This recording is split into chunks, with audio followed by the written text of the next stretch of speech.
the 1960s in the skies over Vietnam, and America's supersonic jets go to war for the first time. Western high technology versus communist jungle fighters with rifles. We needed help to find the bad guys. Into the front line steps an elite team of pilots flying an unlikely secret weapon. It's definitely an iconic aircraft. This is the extraordinary story of one woman's 5-year quest to put a forgotten relic of the Vietnam War back into the air. I became obsessed with wanting to see a bird dog, and I was determined one day I will have a small part in one if I possibly can. Told through the lost tapes of Vietnam. The sound of air combat recorded by the pilots themselves. Pilot lead is hit. Sail out, sail out.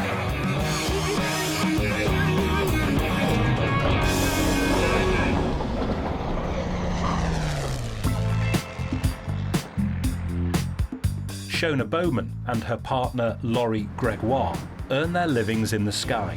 I fly big aeroplanes for a living, so I'm a captain on an Airbus, flying passengers around Europe. I fly from one of the smaller airports in London, flying twin-engine jets. But on their days off, they indulge their love for a very different sort of aviation on a small airfield in Berkshire. In the light aeroplane, you're very much reliant on seat of the pants flying. It's real proper hand-eye coordination and feeling the aeroplane. Delaware traffic, Golf, Lima Golf, departing runway 23, remember. It's something that we are able to just hop in and go and enjoy. Aviation is definitely a passion that both of us share. A nice day in the end. It's all right now, isn't it? All right now. But that passion is about to be tested by an ambitious restoration project. This pile of corroded aluminium is a Cessna bird dog, a rare relic of the Vietnam War. In Vietnam, forward air controllers inspect the little planes they call bird dogs. San and tower to Molly 17, ready for takeoff. I'll wait for these choppers to sit down. Before taking off to seek out the evasive Viet Cong. The tiny bird dog was the conflict's most unlikely warplane, an unarmed single-engine light aircraft, barely capable of 100 miles an hour. But it was credited with saving thousands of lives from friendly fire. Now Shona and Laurie are determined to return this one to the sky. It's going to be a bit like putting the jigsaw puzzle back together with him. It's not going to be unachievable. It's just how much work it's going to take. The bird dog's been something that I've been passionate about for a long time. I kind of think it sparked from at school doing English. We had to do some book studies, and I started reading accounts of people that had been in the Vietnam War, and that just sparked my imagination, and I became obsessed with wanting to see a bird dog. Yeah, from there on I was determined one day I will have a small part in one if I possibly can. In Vietnam in the late 1960s, American troops were bogged down in a jungle war with an often invisible enemy. Our job is to find him and then to destroy him. But because the enemy over here is fighting basically an unconventional war, he does not rely on holding terrain. The communist North Vietnamese army and Viet Cong guerrillas, backed by China, were taking a terrible toll on thousands of conscript GIs. These men have just emerged from many long days of combat, during which they faced and fought the Viet Cong. The generals saw air power as the answer, but fast jet pilots like Colonel Steve Ladd, who flew 200 strike missions in Phantom jets, found that hitting small groups of fighters concealed by the jungle canopy was almost impossible without help. We tried never to go below about 450 knots. We needed help to find the bad guys.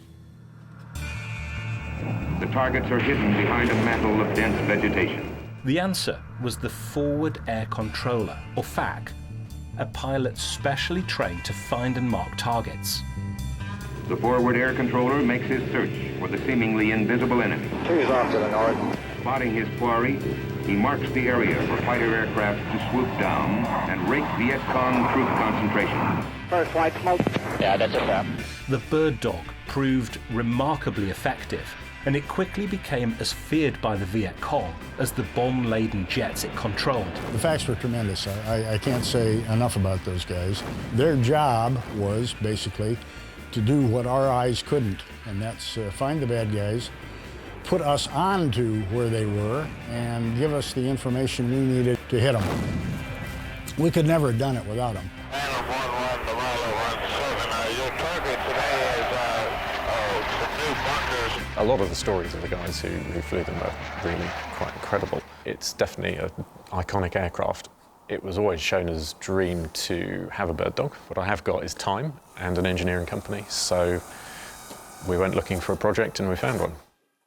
Shona's teenage fascination with a war that ended before she was born took an expensive twist when she saw a gliding club in Hawaii was selling this bird dog for $15,000. But as soon as it arrived, it became clear 60 years had taken their toll on its aluminium structure.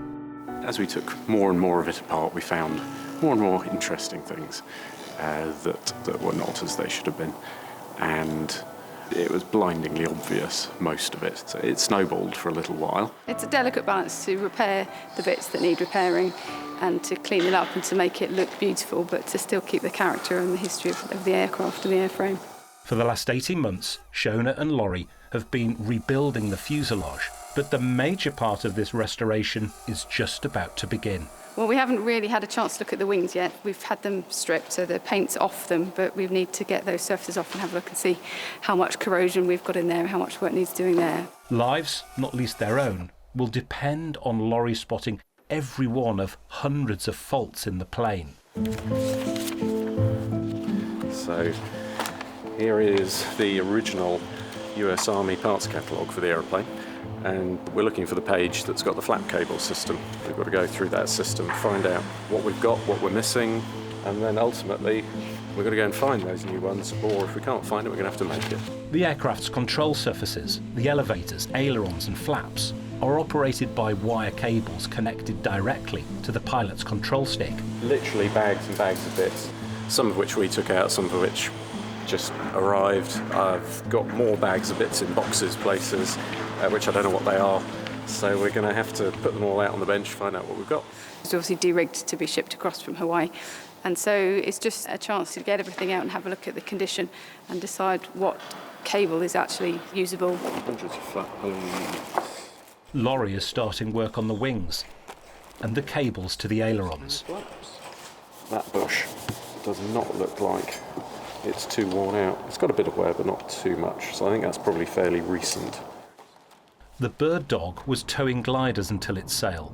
Incredibly, Laurie is finding faults that could easily have caused a fatal crash. You don't need to be a genius to see that that cable is rotten through.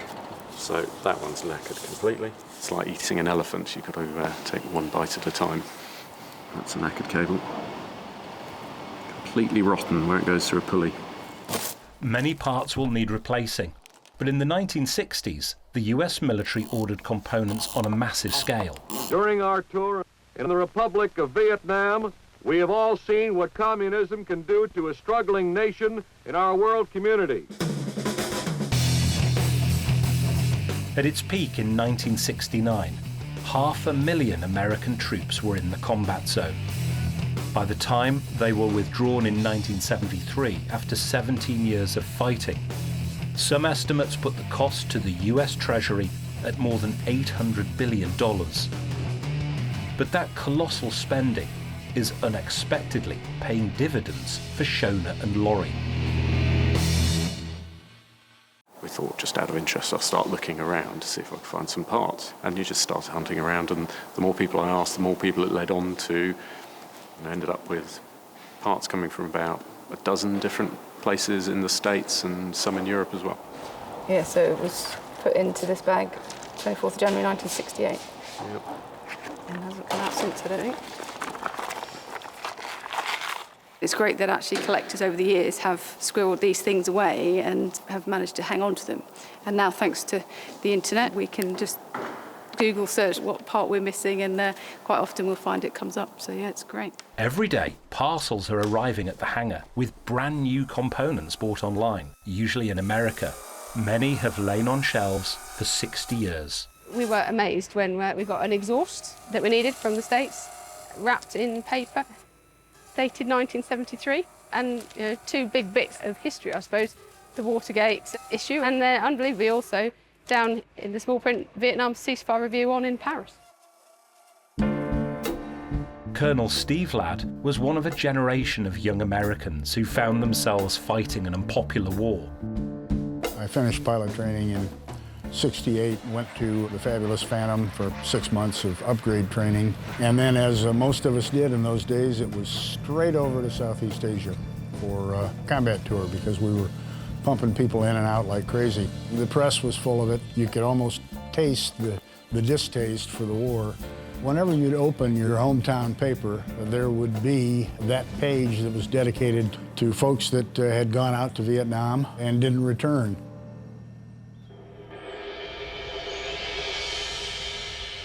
Are you ready? I'm ready. Okay.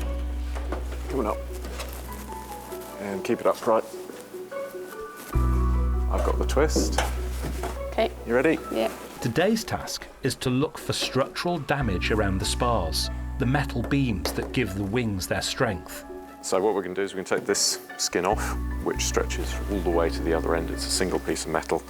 It's held into the spar along the leading edge the whole way, so we've got to drill all these rivets out very carefully so we don't damage the spar. It's got to be a few hundred. This is a delicate process. These rivets were put in by Cessna's engineers in the late 1950s. Now each must be replaced. Quite prone to corrosion, and here we have a very nasty bit where it's basically gone all the way through and turned it into powder, really. Laurie has already found major structural problems. Just peel it away with your fingers, and that's not any good for going flying with, especially not in the spar. And it looks like the aluminium skin of the right wing isn't going to come off without a fight. Don't believe it. It is, it's the anchor nuts. Okay. Whether the left wing is in an equally bad state remains to be seen. The bird dog may have seemed a bargain, but rebuilding her is costing tens of thousands of pounds in labour alone.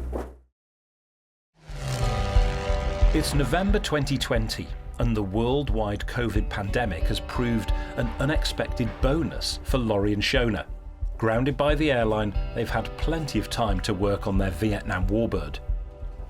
We've done quite a lot in the past few months. The outside of the fuselage is now painted. So this is now structurally complete and ready to start fitting out with control systems and wiring. Before we start that though, we've got to finish the wings. Shona is busy in the cockpit. This was the instrument panel that was fitted in it when we had it shipped from Hawaii. So a bit of a mismatch of various bits, some original, some probably fitted later, we don't know. We believe the airframe's been in constant flying service since it was first built. It's never been out of service. That's history, that is, under my nails. So I think the guys very much did fly it by feel. These aircraft became hated because they knew that if the forward air controllers were there, what was likely to come next was the bombers with the napalm and everything else. One extra piece of equipment in some American cockpits was the newly invented cassette recorder, capturing the frenetic sound of combat in the air for the first time. Okay, so your contact on your run on the white smoke that's short and it runs up to your last form, the brown smoke. If you could start it off there with the white and run it up to the brown. Okay, and the first white smoke? Yeah, that's it. They used to refer to it, and we would always agree, as being about as busy as a one-legged man in an ass-kicking contest. It'll take about 5 minutes to get the choppers back in. They were trying to plot bad guys and good guys. Have you on target at 05. They were trying to coordinate the fighters that they were shepherding on board. Look at your target coordinates now. And, oh, by the way, people were shooting at them. It's the kind of job where you probably lost a lot of weight and sweat on every mission. They never had an opportunity to let up until they said, I'm out of fuel, I'm going home. Leeds Winchester. They earned our respect. They did a wonderful job. Roger, sir. A real pleasure working with you.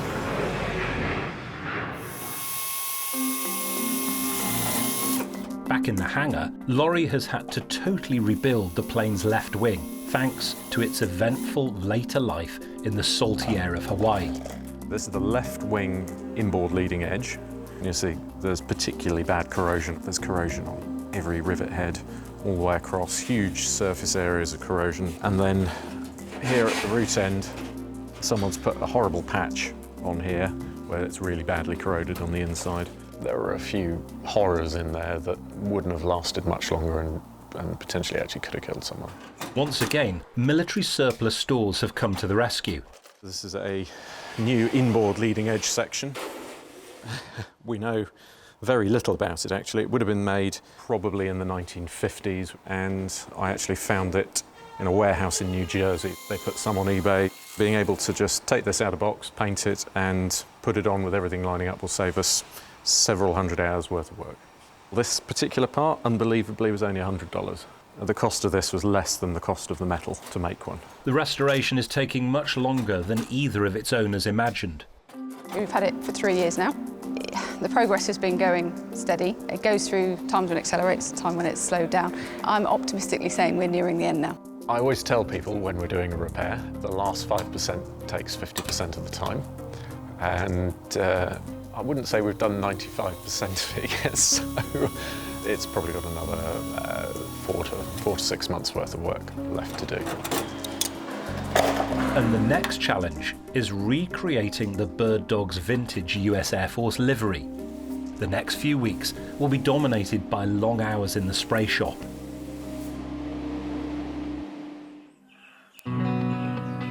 It's May 2021, and with most commercial flights still grounded, Laurie and Shona have been making the most of their downtime. The Bird Dog is now back in uniform.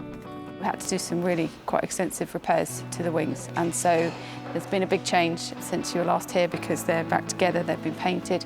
We've got the decal on the top, which has really made it feel like the finished article. To get the American stars and bars on it is fantastic. You can come and have a look at the fuselage if you like. Working just from the back, you can start to see we've got control cables being run through at the back here and wires for things like the nav lights at the tail. And in here we've got control systems going in for the throttle quadrants. They're all in and connected. And now we're starting to fit control systems through the firewall as well for the engine controls, ready for the engine to go in. The wings are over here on a rack. Basically, they're ready to bolt on.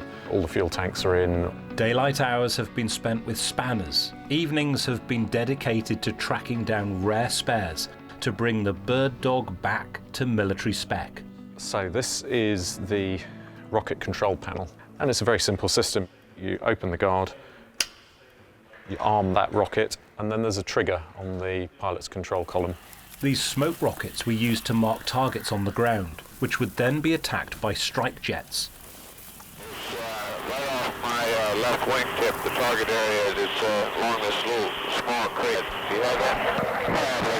I'll go ahead and put a mark in whenever you're ready. So the rocket's very basic. Warhead at the front, that screws into a solid fuel rocket motor. At the end of the rocket motor, there's 4 nozzles where the solid fuel comes out and a little ignition nozzle. And the ignition wire from this little pad will fire the rocket motors, and as it comes out the tube, the spring-loaded fins will fold out, and it starts it spinning, basically, with the fins unfolded like that. The red marks the target location for the delivery of close air support. It is only 40 yards from our own forces. 4 bunkers destroyed, 1 footbridge destroyed, 1 structure destroyed. Roger, and it was real fine bombing. I haven't seen slicks delivered that good in a long time. Sure enjoyed working with it. Shona and Laurie are determined the cockpit of their Bird Dog will be as authentic as possible. This is going to go on the firewall, and it's basically upholstery with acoustic lining on the back, and we've had to make this from scratch. It all needed finishing off into a nicely stitched up panel because it's quite a complex shape, so I had to call the expertise of my mother in, who's quite good at all that sewing and enjoys using her fancy new sewing machine. Basically goes down into the front here, up into the firewall, like that. And there's a new urgency to the restoration. The Bird Dog has been invited to next year's Goodwood Revival, the UK's biggest and most prestigious festival of vintage cars and aircraft. There's a lot of work to do and not much time.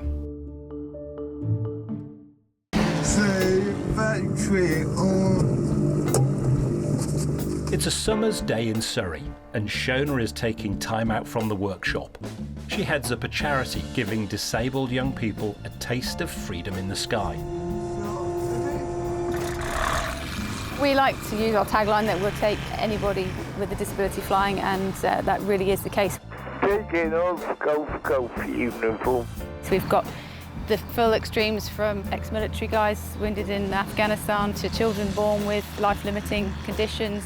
We've got people with learning disabilities, autistic conditions and visual impairment, absolutely everything. And just open the air brakes now. Open the air brakes. That's all right. Okay. And people with disabilities the opportunity to do something they never thought would be possible. And it opened up the world to them. Shona's fascination with a long-forgotten war on the other side of the world began when she was a teenager herself. Vietnam Above the Treetops was a book that just sparked my imagination. I was quite lucky that I learned to fly while I was at school. I'd just done my private pilot's licence. I'd started flying glider tugs, which were tailwheel, single-engine aircraft. And so actually when it came to reading this book, it was something I could really relate to. The guy that wrote it, John Flanagan, it's his account really from when he was flying training in the States to his tour in Vietnam. So that was his job, to be airborne at the beginning of the day, coordinating from the air while flying solo, using 4 different radios. We'll give you your target coordinates now.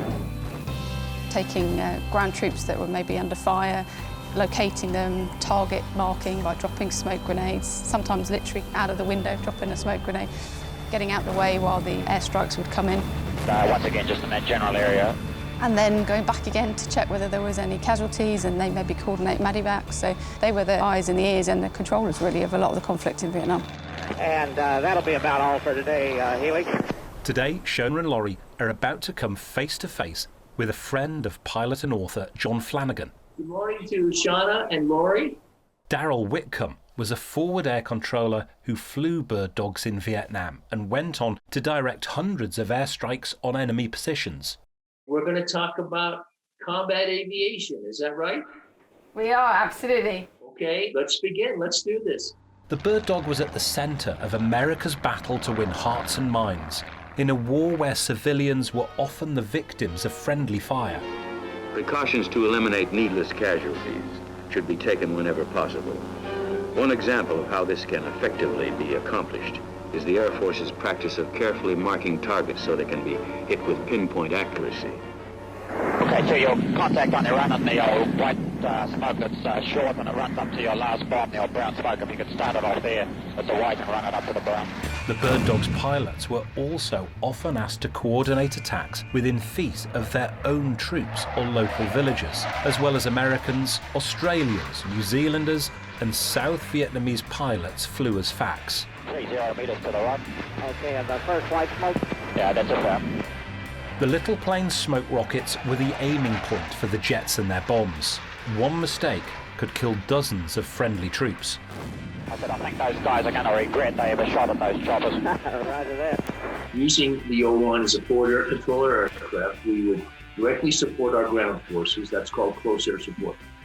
And we were masters at that because when we would bring in fighter bombers or artillery fire, we had to remember that the weapons that we're delivering there are neutral. They don't care who they kill. These are extremely dangerous weapons. So the trick was always to make sure we put it on the bad guys and not on the good guys.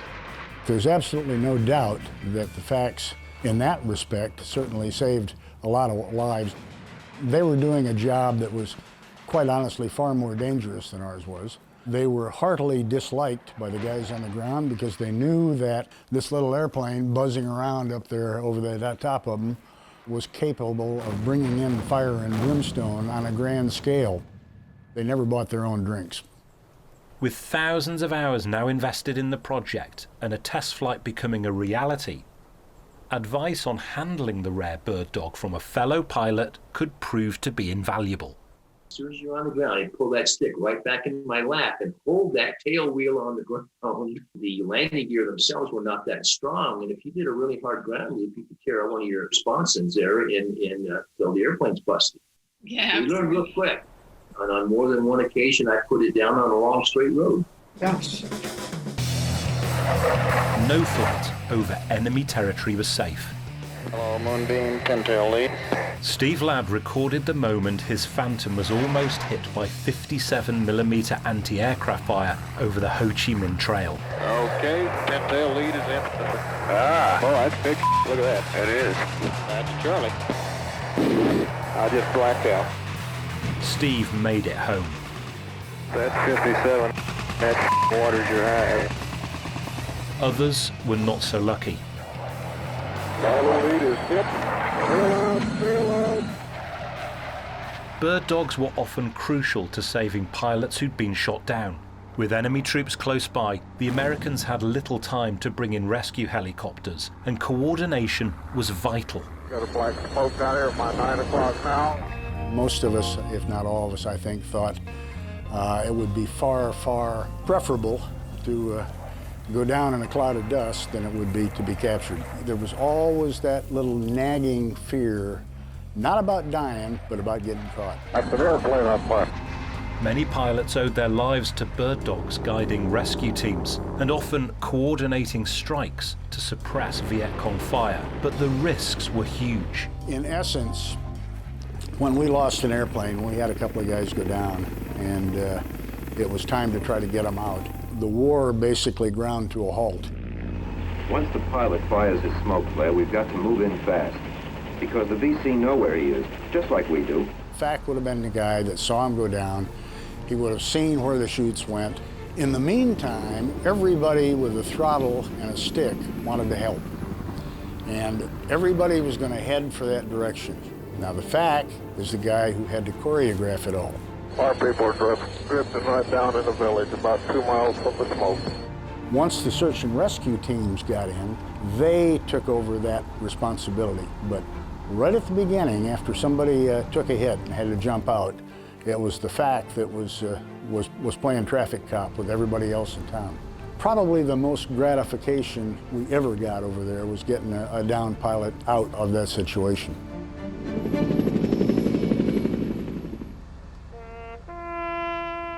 It's estimated 1.3 million people died in the Vietnam War. 60,000 American and Allied servicemen, 65,000 civilians. It became a controversial chapter of US history, and many veterans were subjected to abuse by civilians when they returned. Now most vets are pensioners, and their memoirs sell well. A dear friend of mine who's now passed away, unfortunately, John Flanagan, wrote a book called Vietnam Above the Treetops. I knew John very well.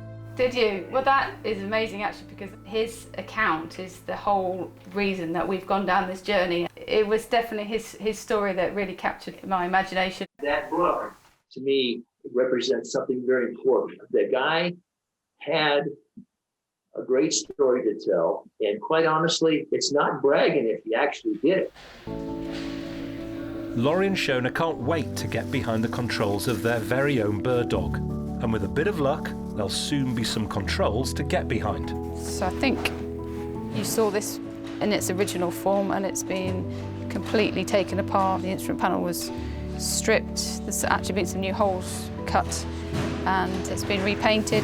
All the instruments have been taken out, cleaned up, and some of them have been replaced, but we've kept as many of the original ones as we can, and we're putting it all back together again now. And this has become a race against time. The prestigious Goodwood Revival is now just 6 months away. If they miss the deadline, the plane won't be eligible another year. Righty tighty, lefty loosey. No? Not allowed to say that again. We'd love to have it there. We'd love to have it in its authentic finish with the rockets and everything. Yeah, it would be amazing. But COVID restrictions are now being eased, and with day jobs to go to, the project will inevitably slow down. As we're coming out of it now, then we're going to go back to work, which is a good thing for the aviation industry, maybe not such a good thing for the bird dog project.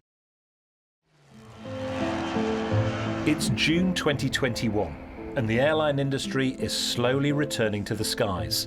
But the limited flight schedule has allowed Shona and Laurie a little more time in the workshop. So we'll lift it up, and then what I get you to do is you need to hold these bolts in, stop them being pushed back. With just 3 months to go before the Goodwood Revival and the bird dog's first public appearance, they need to refit the engine.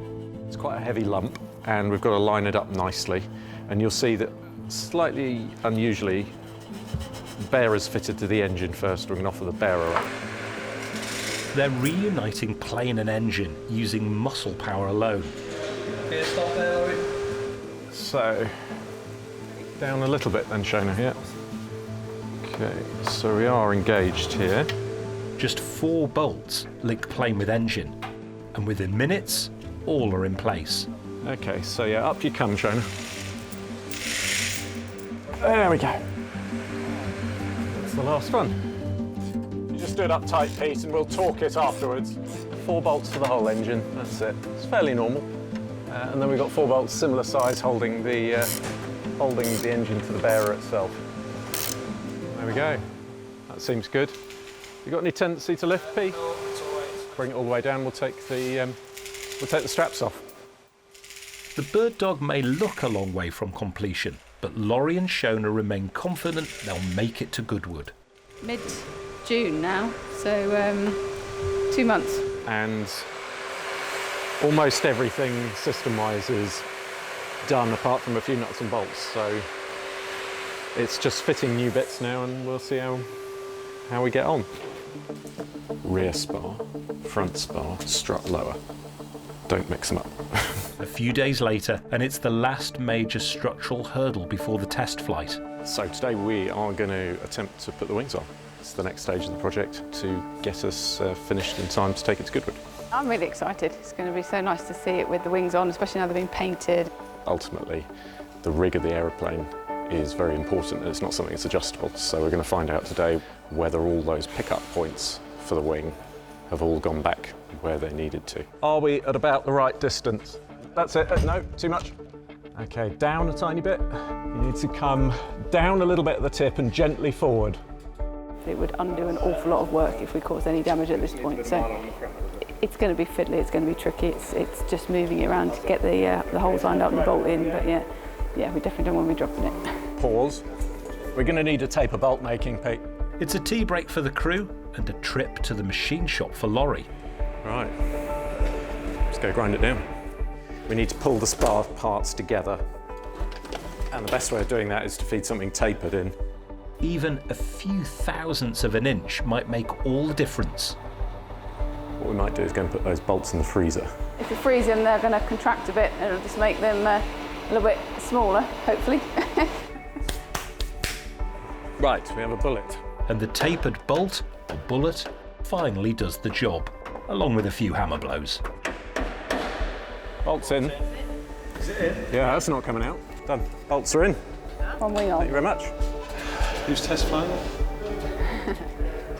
She won't let me. No, I'm not letting Laurie. Now it's time to fit the left wing. This time, it's personal. It took me 6 months to build this wing. Yeah. This is the one I changed the main spar on. That's very close now. Just a smidge more, Pete. But with lessons learned, work increases pace. Never again. I'm never doing another metal aeroplane, that's for sure. It's going to be blooming fiddly to put all the cables in. I need the help of someone with small hands. 1, 2, 3. 1, 2, 3. That's it. There you go. Your wings are on, that's what you wanted. Second one's always easier than the first one. The end is in sight. So we're now at a stage where we can put all the control surfaces on, get those all rigged up, make it fit to fly. Well, it's a milestone event, isn't it? There are certain big visual progress stages, and this is probably the biggest one yet, so it's a great sense of satisfaction. Yeah, it looks fantastic, so I think we've earned ourselves a cup of tea, and then we'll carry on. I think we have, yeah. Let's go and put the kettle on. It's September 2021, only a couple of weeks until the Goodwood Revival. After 4 years, the reborn Bird Dog is finally ready for its first test flight. But until the Civil Aviation Authority has approved the restoration work, it can't fly. It's all ready to go. The inspector came on Monday and has given it the approval, but we're still waiting for the magic piece of paper in our hand. So we're just waiting for that permit to be issued, which will get printed, and then it's good to go. The Bird Dog will even be armed with realistic rockets. One of the guys here is a bit of a whiz with a 3D printer, and yeah, he's come up with these. which are absolutely fantastic. They weigh a bit less than the original, but yeah. With everything ready and perfect weather conditions, all they can do is wait with test pilot John Corley for an email from the man from the ministry. They wait and wait, then the paperwork arrives. It says we've got a permit to fly. So here it is, it's come out of the printer, and better give it to the man in charge of the aeroplane. So there you go, one permit to fly. Thank you very much. So basically it's just a shakedown flight to make sure the aircraft flies straight, make sure the engine performs as we're expecting, and make sure there's just no horrible bugs that are going to catch us out. Because you've got a course pitch prop on it, you'll want a lower idle, I suspect, otherwise the approach is going to be more difficult.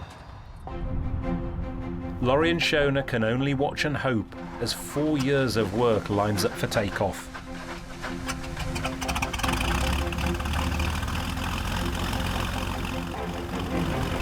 It's a culmination of a massive amount of effort, a massive amount of time, and the help of all sorts of people, so it's really pleasing to see it looking this good, out in the sunshine. Couldn't have picked a better day, really. If it is an engine failure, we find a suitable field. And Golf Victor November Alpha Mike, we're ready whenever you are. T's and P's are good. Here we go.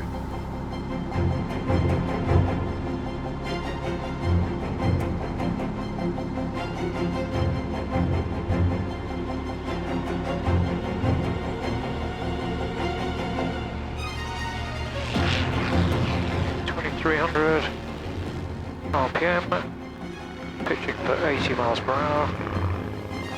Just there, it's giving us about 1,300 foot per minute at the moment. It was airborne a bit quicker than we expected. It's quite a strong headwind today, and it's obviously got a good performance, so it's great news.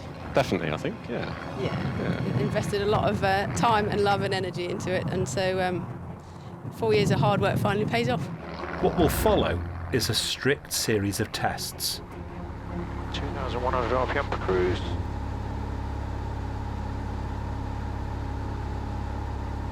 Okay, hands off. Just flying nice and straight. John is testing every aspect of the plane. So in the cruise, we're getting about just over 100 miles per hour. This project has certainly tested its restorer's relationship. It's something we are both incredibly passionate about, so it's a perfect project for us. Really. I don't think anybody else would be understanding of each other who wouldn't. No, you definitely need someone understanding to put up with doing a project for this long, for this many hours, who's going to understand how worthwhile it is at the end. Turning to your slightly to the right, a ground trim required. In Vietnam, bird dogs excelled at flying for long periods at slow speeds, but too slow and gravity takes over. Still Warner at 53, 54. This is the riskiest part of the test. One mistake now, and the bird dog could plunge into a potentially lethal spin. Stick quite hard back, it's all the way back. Slight wing drop and the nose drop. Quite a benign stall. Well, he hasn't come straight back, so we haven't got a major issue at least. Heavy traffic Golf for the Victor November Alpha Mike is 1 mile to the north to join downwind to land runway 13. Tail down Wheeler. Didn't quite three-point it. It's a moment of relief for the bird dog's owners. Now it's bouncing around like I say tomorrow. Thanks, John. If you could taxi it round to the other hangar, and we'll have a look round. Okay. Avionics coming off. And shutting the engine down. It was great little aircraft. It's been built really well. There's nothing really that needs doing to it. It's good to go. Woohoo! I was enjoying myself, and yeah, I chose to have a little bit of a play around while I was up there, just to make sure everything's good. But of course, all in the realms of flight testing. Just a short list of snags and some helpful tips on handling. So stick right back here. It just mushes, doesn't it? And then before you realise, yeah, you're actually going down. It just mushes. Yeah. For Laurie and Shona, soon they'll hopefully be able to down the tools and don their flying suits. It's sort of the next stage for us that now we get to go and get to know it and go flying. And who gets the first flight? Oh, I think Shona's going to get the first go. We're going to have to toss a coin, to be completely honest with you.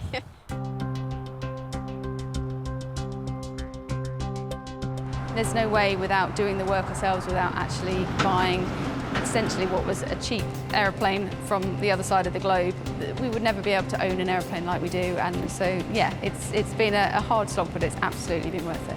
Okay? We've spent, 4 years of our lives, thousands of hours gone into this, not inconsiderable amount of money. Has it all been worth it? Well, yeah, of course it has. After nearly 5 years of hard work and 4,000 hours in the workshop, it's time for Shona's Vietnam dream to take flight. So she'll start first time, hopefully. Should be all right. Give it another little time. Okay, clear prop.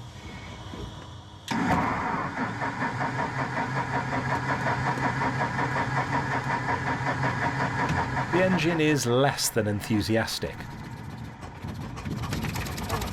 Looks like it's all up and running all right. Just as its military pilots did in the 1960s and 70s, Shona's doing it by the book. Okay, you look good. The green there. Hatches and harnesses, you're in. Yeah, You're all secure. Locked. Okay. Good look round. See anybody else? I can't see anyone. Bird Dog Alpha Mike is lining up 2, 3 hard left. Okay, get fuel pump.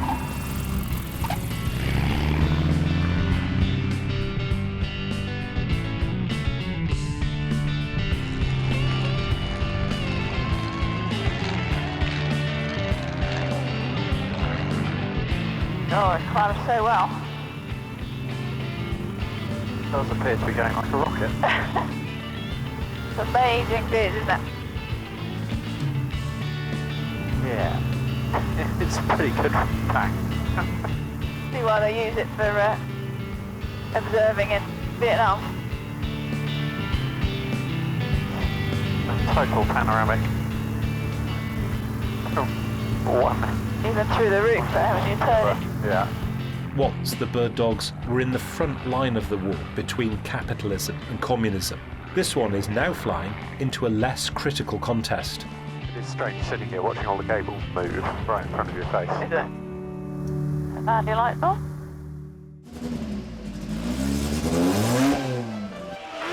At the Goodwood Revival, Shona and Laurie have entered the annual competition for the best restored vintage plane in the UK. They're pitted against some of aviation's biggest names, and the competition is just as hot as it is on the racetrack. Goodwood is a celebration of all things vintage, from the 40s, 50s and 60s and 70s. A chance to get out and let loose. Some of the drivers having so much fun, it's going to be hard to get them in at all. Laurie and Shona are up against some tough competition, including a plane that landed spies in occupied Europe, historic helicopters and rare biplanes. They've dressed for the occasion, Laurie in jungle camo and Shona's gone for the MASH look. We didn't even know till last week whether we were actually going to get here, so it's been just such relief to be here and the weather to be nice and everything to work out in the end. And yeah, here we are, we've made it. Aim achieved, really. We're going to fly a lot and we're going to really get to know it. The bird dog is pulling in the crowds and everyone is impressed. The thing that drew me to it was the missiles or whatever they are on the wing. I've never seen one before, so I'm really pleased it's here. Because so much gets lost, so it is nice that people take the time to do the restorations, and they've done a really good job on that as well. I'm amazed.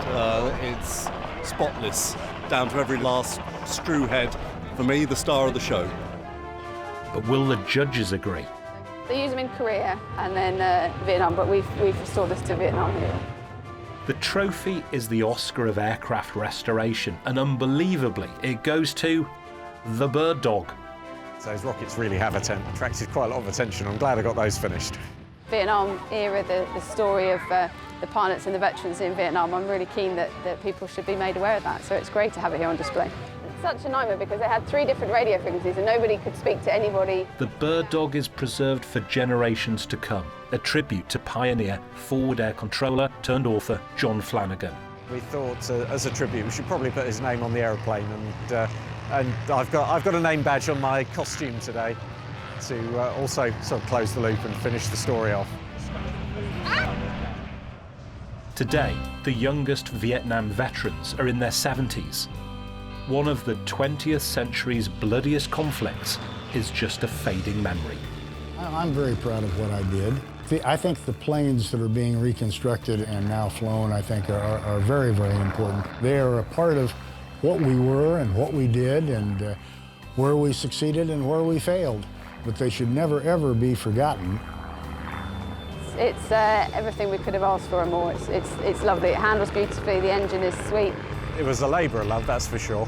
And it's an aeroplane we've always wanted. It's one we're going to be keeping. It's not ever going to be for sale.